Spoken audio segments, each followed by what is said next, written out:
Speaking truth and power, unlocking minds, one day at a time, day at a time. Speaking truth and power, unlocking minds, one day at a time, day at a time. Truth of the matter is that truth really matters, yeah. Truth of the matter is that truth really matters, yeah.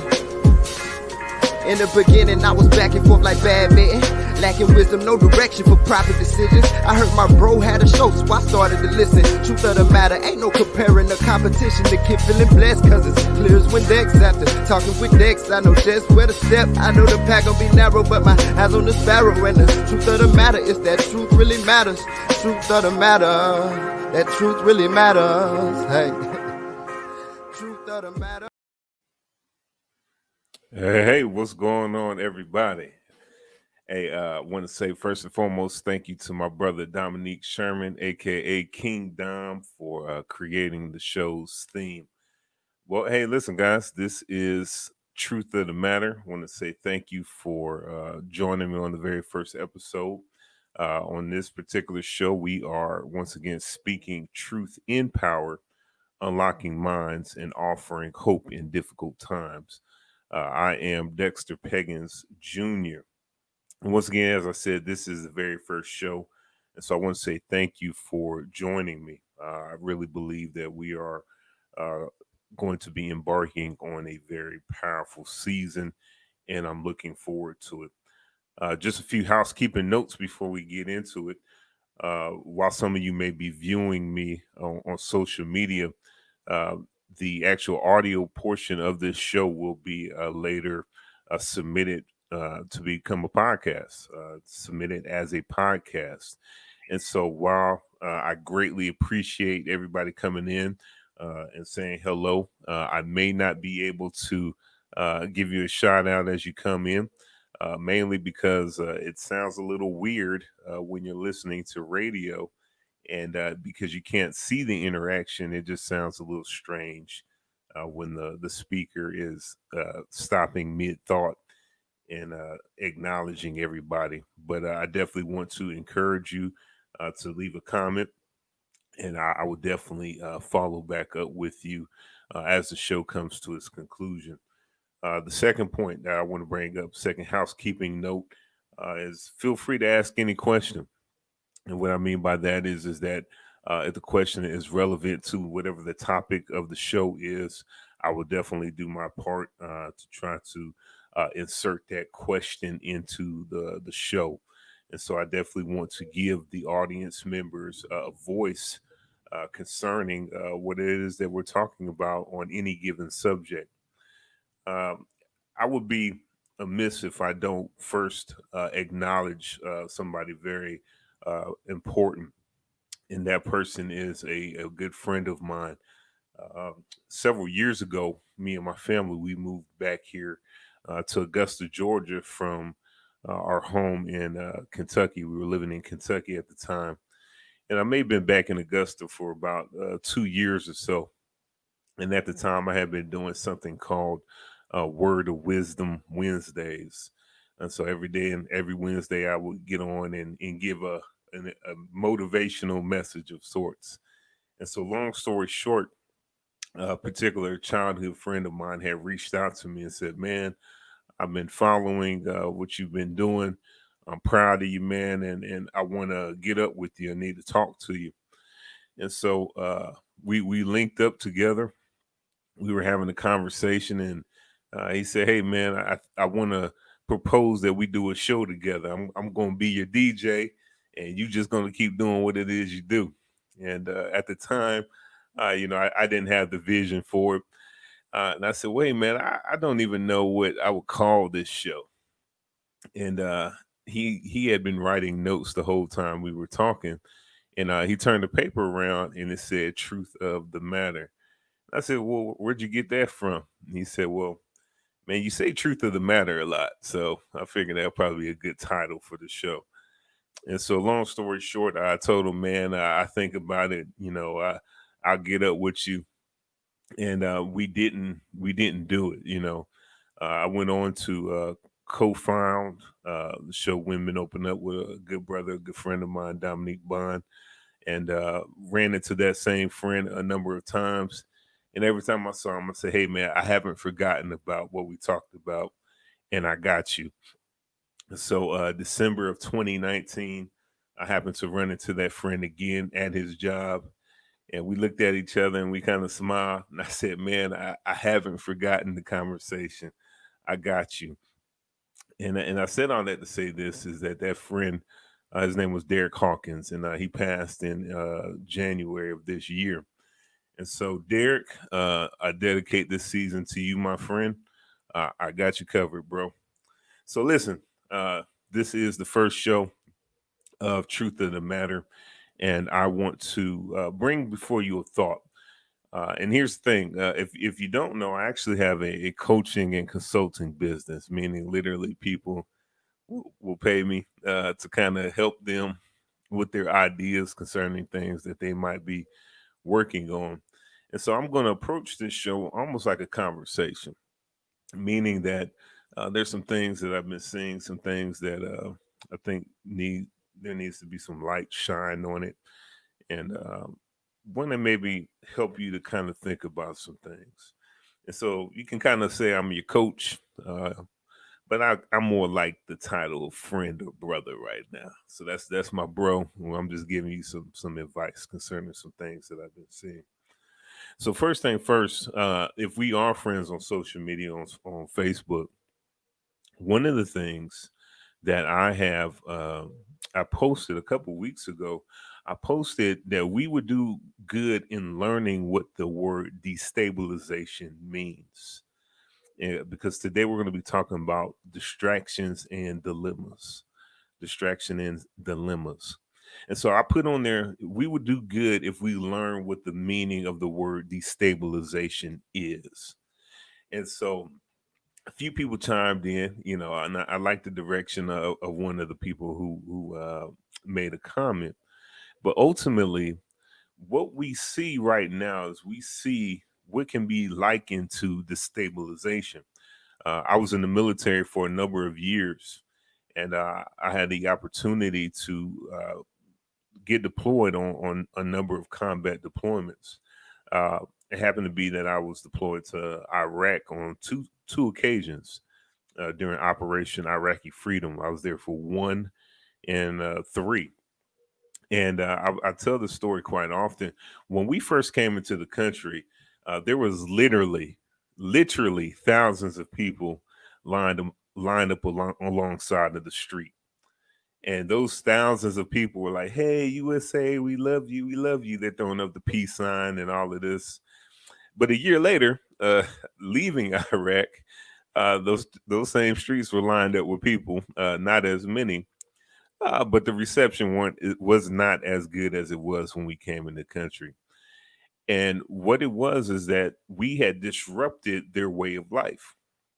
In many ways, our introduction, our coming to the country, introduced a new normalcy into their everyday life. They did not know that prior to the events that led up to Operation Iraqi Freedom. And I said that to say this is that normally in a time of war, at least from a military standpoint, we do several things before we go into war. We just don't drop bombs and shoot bullets. One of the things that we do quite often is something called the Hearts and Minds campaign, meaning that we would rather sway the people to get them on our side way before we engage in any type of combat engagement. Mainly because if we get the people on our side, it'll be easier for us to do what it is we need to do.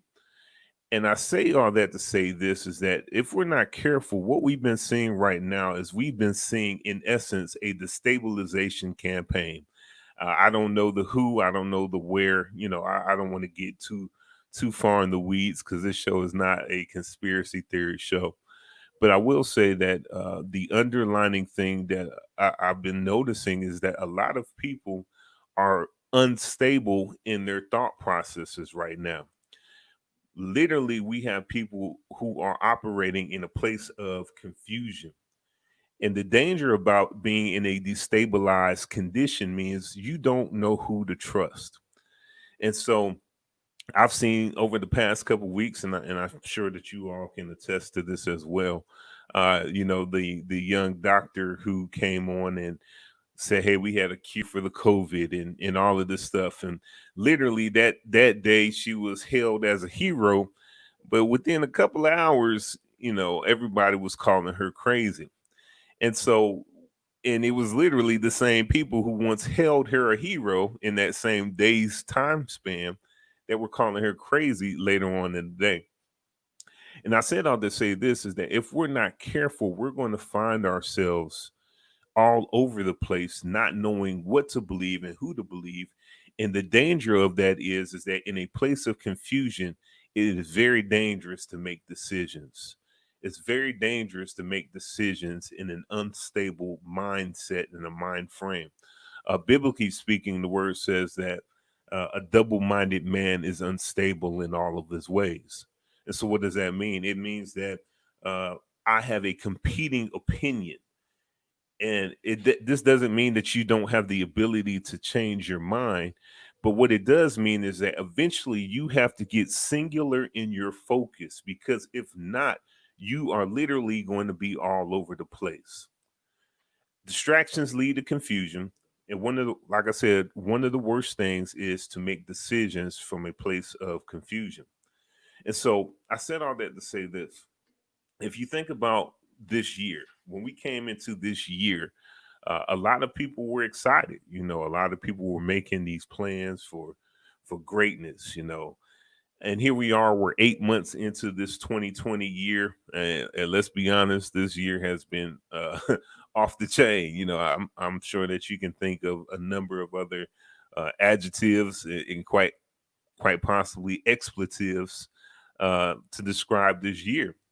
But literally, this year has been the highs of highs and the lows of lows. But people came into this year and they had all of these great plans. And here we are. And a lot of people aren't as passionate and excited about the plans that they had for themselves coming into the year. And my question is, what caused you to change? Literally, what happened that shifted your mindset to think that you cannot obtain those goals that you set? Is it the quarantine? Is the quarantine greater than the goals that you set for your life? Because my comment and my follow up to that would be, then your goals weren't of any real substance to begin with.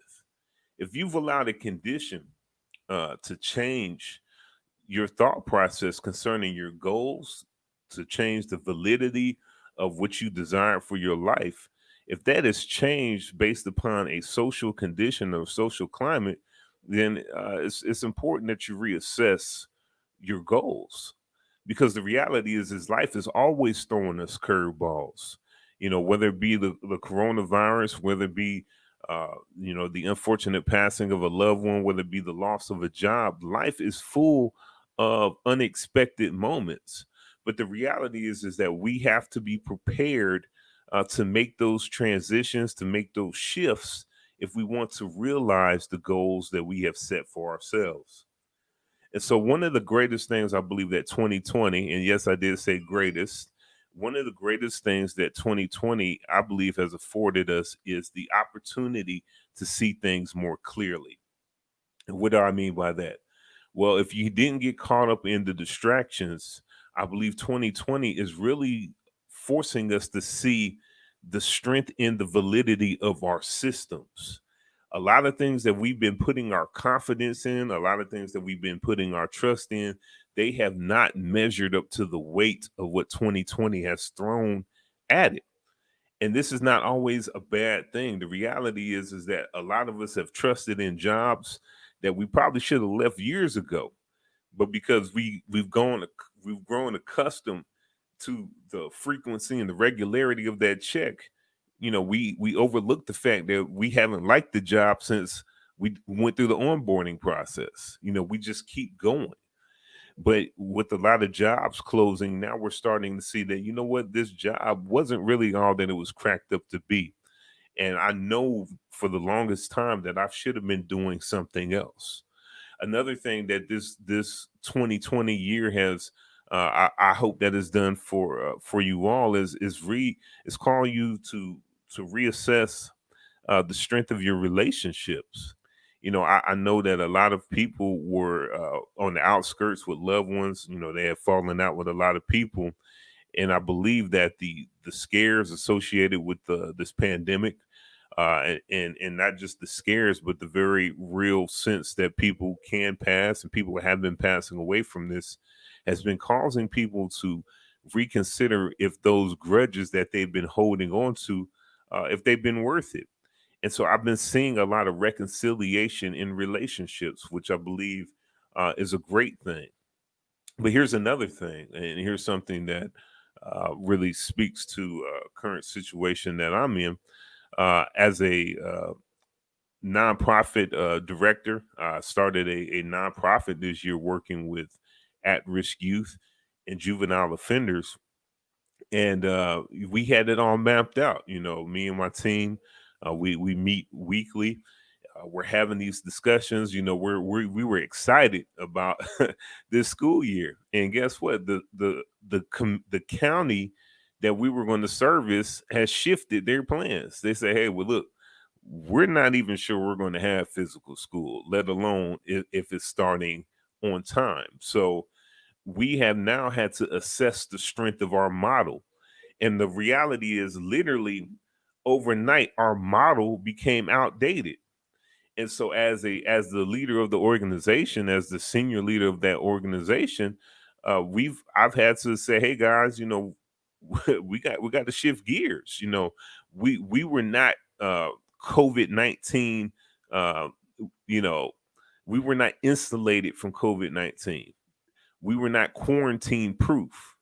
And so now we have to start implementing new structures to make us more adaptable to the season. And so that's one of the benefits of this year. And so I'm going to pause there for a second, just to pay the bills, and then I'm going to come right back with the remaining half of this episode. There is a prevailing crisis that has crippled families and communities for decades. This crisis has direct association to higher crime rates, increased poverty, and cost the nation millions of dollars annually. The crisis is the epidemic of fatherlessness. What would the world look like if fathers were not only physically present, but emotionally available as well? What would the conversation between the repentant father and the dejected son sound like? Recognizing that sons, both young and old, need to hear the heart of a father serves as motivation for this literary work.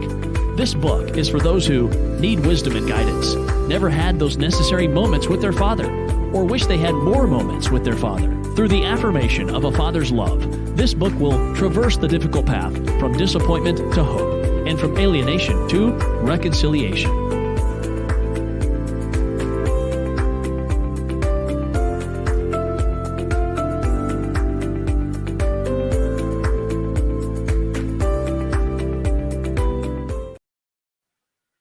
Hey, so look, hey, listen, we trying to get fancy on this one, y'all. But that is my newest book, Dear Son. Be getting some great reviews about it. And it is actually also now available in the Audible version. So you can go to audible.com and get it for your listening pleasure. Because listen, I know some people they don't like cracking open a book. I get it. So we are making this as user friendly as humanly possible right now. So, like I said, we're talking about dilemmas and distractions. And here's the reality, guys. We live in times when we cannot afford to continue to find ourselves living in a perpetual place of being distracted. We have to lock in, we have to be focused. And as I said it earlier, we have to be singular in our focus to achieve the things that we want to desire. It is very difficult to be all over the place with your focus on various different things and knowing how to properly channel your energy. You are going to be fatigued and you are going to be exhausted before you can accomplish your singular goal if you are being distracted by everything that continues to pop up. And so the reality is that we have to get to the point where we understand our why, and then we resolve in whatever the world throws at us. This one thing I'm going to accomplish. I'm going to put all of my energy towards the fulfillment of this goal, and I trust that things will happen the way that they need to happen for my life. And I believe that as we begin to get into that mindset, as we begin to operate from that place of understanding, we will begin to really experience real breakthrough, uh, for lack of better words. You know, a lot of the breakthroughs that we are desiring, we have been laying them at the feet of other people, hoping that as other people create opportunities for us, that things will turn around. But opportunities and breakthroughs actually start with your ability to make that decision that I want to change. They start with the decision that says, I want to do things better. And so, one of the things that I've been sharing with a group of people for uh, the last couple weeks on in some other avenues is that once again, you are going to have to take more responsibility for the course of your own life. Because if you're looking for other people to handhold you through the process, you are going to find yourself not only frustrated, but you're going to find yourself in a place of a neglected place, for lack of better words. And so, my admonishment for us all is to ask yourself, have I been distracted? Has my focus been so caught up on the things of what's going on in the world that I have not been able to pursue my goals? You know, once again, when we came into this year, this 2020, look, I got glasses, and when I go to the doctor, the measurement that they want is 2020 vision in each eye, and so that becomes the standard. And so in this 2020 year, a lot of us have set a standard coming into this year, and the question is, are you still on pace with that standard that you set? I have people that I talk to on a daily basis. They are literally questioning, uh, their survival. And I get it. I get that we are living in unprecedented times. But if your mindset has shifted from fulfilling your purpose to being terrified about your well being, then you're no longer living. You're just existing. And God has not called any of us to be here to just exist. We all have a purpose, and there's an expectation for us to fulfill that purpose. And so, my challenge and my encouragement for everybody on here is to live into your purpose. There's too much riding on you to just cower cower down, to hunker down, and to become a shell of yourself because you're not living into the fullness of your potential. And so, I don't know how you guys feel about it. Listen, I understand that I might be saying some things that some people don't agree with, and that's okay. This show is not just to make people feel good, but it is to challenge you in your thoughts. Because once again, we're unlocking minds, but it's also to provide a message of hope, because there's definitely a shortage of hope right now, and the reality is that there's so much to be hopeful for.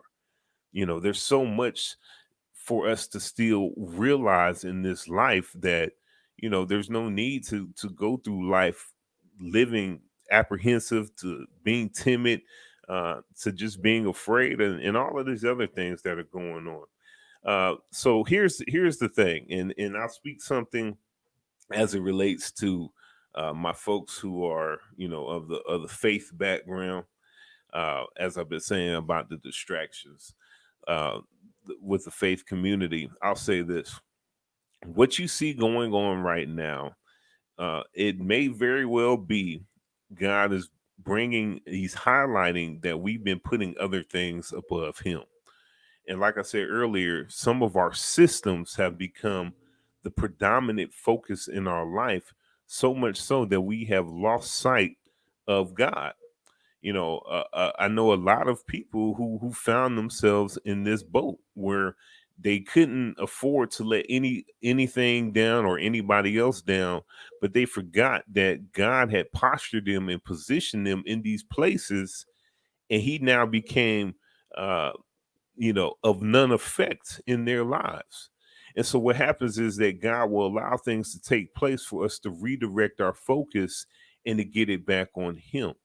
And so I'm going to get a little bit more into that on the future episode. I feel the need to kind of place a placeholder on that right now. But listen, this is Truth of the Matter, where we are speaking truth in power. We are unlocking minds, and we are offering hope in difficult times. I'll be 100% honest with you guys. I believe that we are going to see some more difficult times ahead of us, but it's not the end of the world, y'all. We're going to make it through it, and we're going to make it through these difficult times together. So do me a huge favor. Like this video, share this video. I just really use episode 1 to kind of set the groundwork for where we're going. I got some awesome guests lined up, and we're going to be moving in a very particular direction. We're going to talk about some health related stuff coming up in the weeks to come, some safety and preparation type stuff. But ultimately, we're going to be talking about stuff that to help you navigate your way ahead in these times. And like I said, we're going to make it through, and we're going to make it through together. So once again, this is Truth of the Matter. I love you guys. I appreciate you guys. And until next time, I bid you peace.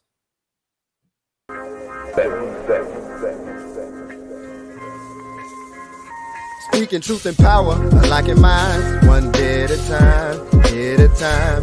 Speaking truth and power, unlocking minds, one day at a time, day at a time. Truth of the matter is that truth really matters, yeah. Truth of the matter is that truth really matters, yeah.